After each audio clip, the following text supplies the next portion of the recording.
ACI apresenta Carreiras e Tendências. Transformamos propósitos em carreiras e negócios. Carreiras e Tendências, por Rebeca Toyama. Confiabilidade e atenção aos detalhes. No último ranking de habilidades do futuro, 7ª posição, e nas tendências, 12ª. Então, dentro do relatório do Fórum Mundial, a gente tem alguns rankings. Então, essa 7ª posição é agora. Quais são as habilidades profissionais do futuro? A 12ª é uma tendência que aí o RH ou um profissional que quer, se desenvolver, ele vai olhando também quais são as tendências. Eu achei muito interessante falar de confiabilidade nesse episódio, no momento que a gente tem, por exemplo, muitas crises e muitas guerras. Então, confiabilidade extremamente abalada. E num ano de muita decisão, metade da população, portanto, 4 bilhões de pessoas votam esse ano. Então, a gente tem aproximadamente 80 países que vão entrar em pleito, dentre eles o Brasil. E uma das questões aqui é confiança. Então, alguns valores foram mudando, talvez essa atenção aos detalhes, que às vezes na correria a gente não preste atenção. E o Felipe, o autor aqui do capítulo 9, ele tem, acho que características que vão ajudar muito a gente a entender qual que é a relevância, dessa habilidade, confiabilidade, atenção aos detalhes, e desse lugar que você ocupa, que é o topo da pirâmide, não é um C-level, é um CEO, que eu acredito que tem muito a falar para a gente sobre essa habilidade. Então, Rebeca, eu acho que aqui um ponto importante nisso é você como líder de pessoas, quanto mais você sobe, mais você depende das outras pessoas para fazer o trabalho para você. E elas só vão fazer isso bem, e elas só vão te seguir se elas confiarem em você. E eu acho que a confiança está ligada também com consistência. Então, uma das coisas que eu faço, e você vai ver na minha carreira, eu meio que coloco algumas metas da onde eu quero chegar.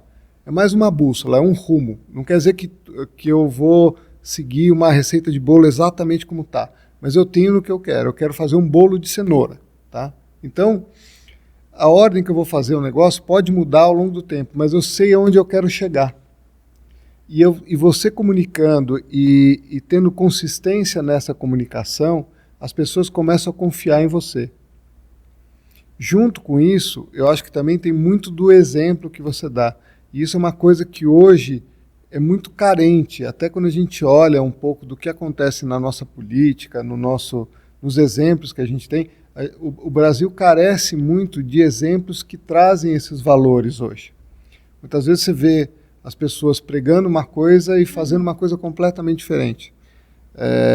Um dos meus heróis da infância era o Ayrton Senna.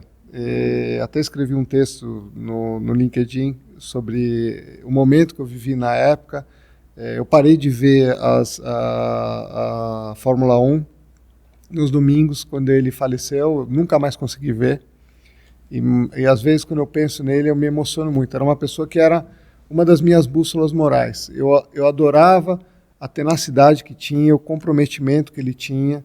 Era uma pessoa que, às vezes, tinha várias adversidades, mas isso não fazia ele mudar o que ele pensava, nem o que ele era. Ele era aquilo, tinha os seus defeitos e as suas qualidades, mas ele era muito correto e muito confiável no que ele fazia, tá? Então, tanto que os japoneses, eles valorizam muito esse tipo de traços. E ele era amado no Japão. Ele corria com o motor da Honda e lá também carecia de alguns heróis. Ele também foi adotado pelo povo japonês como um ícone e um líder. Até hoje, muitos japoneses, quando vêm no Brasil, eles visitam o túmulo do Ayrton Senna por causa disso. Então, para mim, você ter isso como exemplo, a confiabilidade, a atenção nos detalhes, entender o que está fazendo, como você coloca uma sequência, e como essa sequência de ações que você está tomando estão alinhadas e fazem sentido com o que você quer atingir, para mim é indispensável para um líder que realmente quer influenciar as pessoas que trabalham com ele. Nossa, interessante, esse eco com a Ayrton Senna, até pelo próprio instituto, que ele deixou aí, esse legado lindo, que ele deixou, e também tem eco, com a tua história, com esse altruísmo. Mas eu lembro, por que essa confiabilidade e atenção aos detalhes estão aqui? Porque eu lembro, o Felipe termina a sessão, você coloca uma atividade para ele. Ou ele entregava, as soon as possible, no mesmo dia, ou ele ia lá na agenda dele, colocava aquela tarefa, reservava 1 hora. Eu tenho que fazer essa tarefa, Rebeca? 1 hora, dá. Ele ia lá na agenda dele e colocava, né? E aí, aquela coisa de que boa parte dos meus clientes, né, CEOs ou C-Levels, eles colocam a função sempre como muleta. Ai, Rebeca, você sabe, né? Eu não fiz porque ser C-Level é difícil, ser CEO a gente não tem tempo. E aí você foi mostrando, não teve uma sessão que você não teve essa disciplina. Tanto que assim, eu te fiz o convite para escrever o livro, em 48 horas você já tinha me mandado o esqueleto. Falei, gente do céu, e eu achei legal o nome do capítulo, né? Que é Dicas para Futuros CEOs. Porque é isso. Tá, Rebeca, ó, contratei um processo, né, de mentoria de coaching. Tô pagando. Né? Então, o detalhe eu preciso fazer a minha entrega para ter o resultado. E né, para você confiar, estabelecer um vínculo, se eu peço uma tarefa, alguém tem que entregar. Né?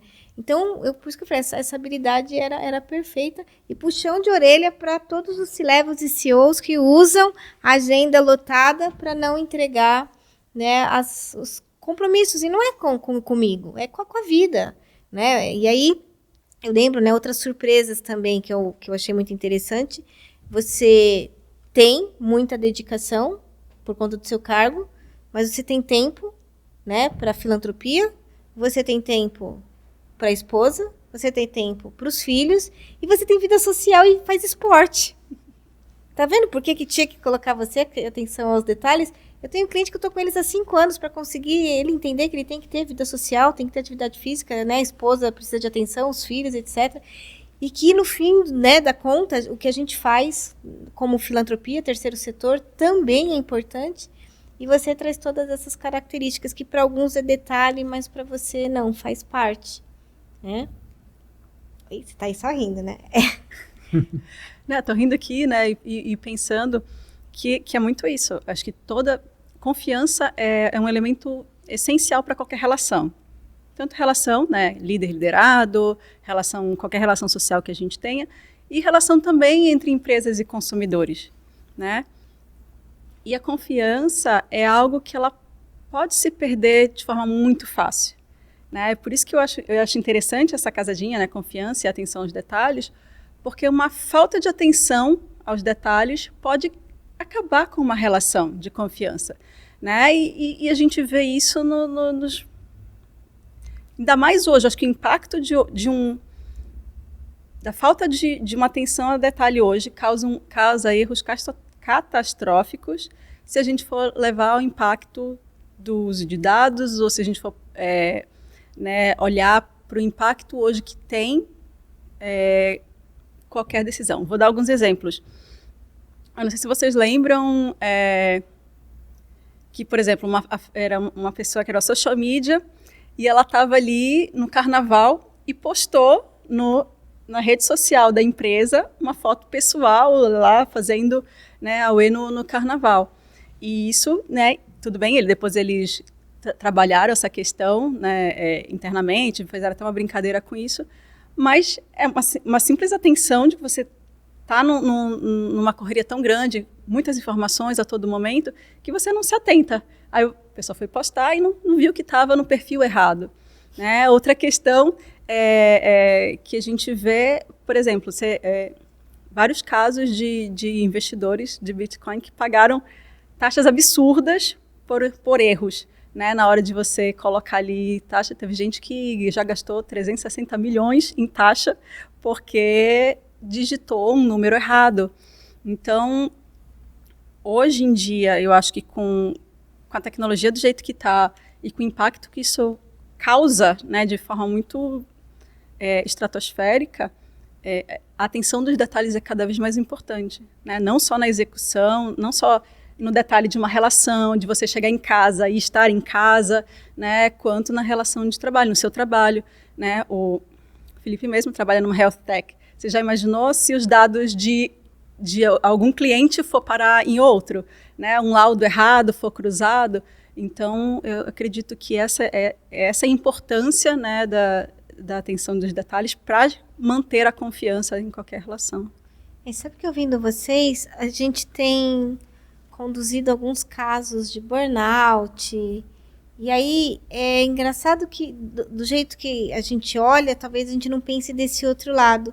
Quando eu converso com um líder e ele tem, né, um excesso de tarefa, uma sobrecarga de responsabilidade, muitas vezes é por falta de confiança na equipe. Então ele não delega, então ele não passa, daqui a pouco ele está fazendo o dele, o do diretor, o do analista, o do trainee, ele está fazendo. E aí você fala assim, mas você só devia estar trabalhando 8 horas, 10. Não, mas isso aqui eu tenho que fazer. Não, mas isso aqui eu tenho que fazer, mas não cabe, né? Até a parte que a pessoa tem que ser afastada. E eu tenho acompanhado alguns casos de afastamento. E essa é uma habilidade que a gente tem que trabalhar muito. Quer dizer, como é que eu estabeleço um vínculo para você, gestor? A gente também acaba formando, né, Marcela, muitos gestores, líderes novos. E essa é uma habilidade que é a primeira que tem que trabalhar, porque para ele largar o osso do que ele fazia muito bem, aquilo que ele o fez ser promovido, e ele dá, né, para outra pessoa fazer, né, alguns é medo dele fazer melhor, outro é medo dele errar, mas como é que você tem observado essa característica enquanto líder? Então, Rebeca, para mim, ali é muito uma questão da pessoa conseguir evoluir e começar a ter segurança nas outras pessoas que trabalham com ele. Tá? Muitas vezes, para mim, quando o líder começa a ser líder de líderes, é que isso acontece. Normalmente, até o nível que ele é líder da pessoa que está trabalhando embaixo, que está diretamente com o cliente ou que está diretamente com a função, ele ainda consegue fazer esse micromanagement, ele ainda consegue dar conta. Na hora que ele passa a ser líder de líderes, isso começa a pesar muito. E aí essa transformação que tem que ter, onde ele tem que desenvolver outras habilidades mais importantes até do que as habilidades de conhecimento técnico que ele tinha. Sim. O conhecimento técnico continua sendo útil, mas muito mais em ensinar as pessoas como a pescar e não pescar pelas pessoas.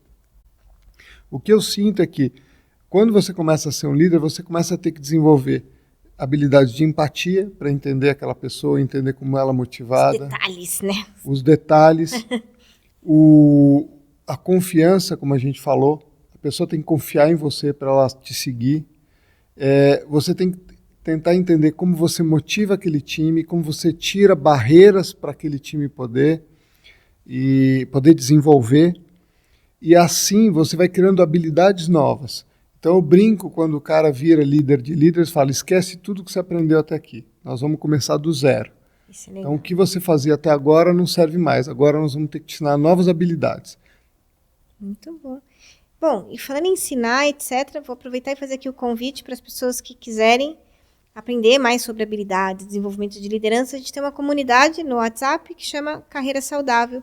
E lá tem toda uma discussão, um aprofundamento e alguns eventos para a gente falar sobre o que é carreira saudável. Mas, para fechar o bloco, quem lê o teu capítulo leva qual aprendizado? Qual que é o aprendizado de quem lê o capítulo 9? Acho que tem duas coisas principais ali, Rebeca. Uma delas eu acho que uma das características que me levaram a ter tanto sucesso é a tenacidade. Muitas vezes ao longo da minha carreira e até ao longo não só da minha carreira profissional, mas também da minha história pessoal, eu fui levado a alguns desafios que no início pareciam intransponíveis. Mas eu não desisti na primeira vez, eu continuei tentando. Óbvio que aprendendo com... eu tenho uma frase que eu adoro, que é loucura. Você, do Albert, que é acreditada ao Einstein, né? Que é loucura é você esperar um resultado diferente fazendo a mesma coisa, né? Então, mas eu sempre tive essa tenacidade de tentar de novo, aprender com os erros e tentar de novo. E isso sempre me retornou muito bem. Então, acho que isso é uma das coisas. E a segunda é aquele balanço, nunca ir para os extremos, entendeu? Então, eu acho que eu sempre consegui balançar isso. Eu tenho alguns amigos que tem hora que o cara não faz, para de beber, para de encontrar com as pessoas, sabe? Fala, eu vou ser super saudável, paro de comer carne, paro de comer tudo, vou viver de alface e luz. o cara dura 2 meses fazendo isso, ele não aguenta. Aí ele volta e vai para outro extremo. Agora eu saio toda noite, eu bebo tudo que aparece, eu fumo tudo que aparece. Como tudo que aparece. E daí, aparece. depois de 2 meses, ele volta para outro estágio. Eu falo, cara, você tem que tentar... É ótimo que você bote alguma coisa na tua mente para fazer. Mas olha se aquilo é uma coisa que você consegue sustentar a médio e longo prazo. Então, eu brinco que o problema está nos extremos. Sim. E isso está muito relacionado com o momento até que a gente vive hoje na política e tudo aqui, de polarização. Tudo que é muito extremo não é uma coisa que é sustentável, normalmente não é uma coisa que vai te levar para um caminho bom. Então é importante ter esse balanceamento entre o que você faz, entre as bolinhas que você tem que manejar ao longo da vida, né? E eu acho que o teu capítulo ensina, tem uma regra das bolinhas, que fala que as bolinhas a gente vai manejando, e tem uma delas que é de vidro, né? Que é a saúde física, né? Porque sem ela as outras bolinhas não rodam. Uma outra bolinha que é de ferro, que se cair no chão amassa, é família. Né? As outras a gente vai, joga pra cima, pinga, pega de novo, mas legal. Bom, falando em legal e dicas, enfim, a gente vai encerrar aqui esse bloco. Já fiz o convite para vocês estarem mais próximos. E o próximo bloco é de dicas culturais. Aguentem um pouquinho que a gente já volta. Acreditamos no potencial humano. São as pessoas que podem transformar o mundo. Carreiras e Tendências, por Rebeca Toyama. Realização: Academia de Competências Integrativas.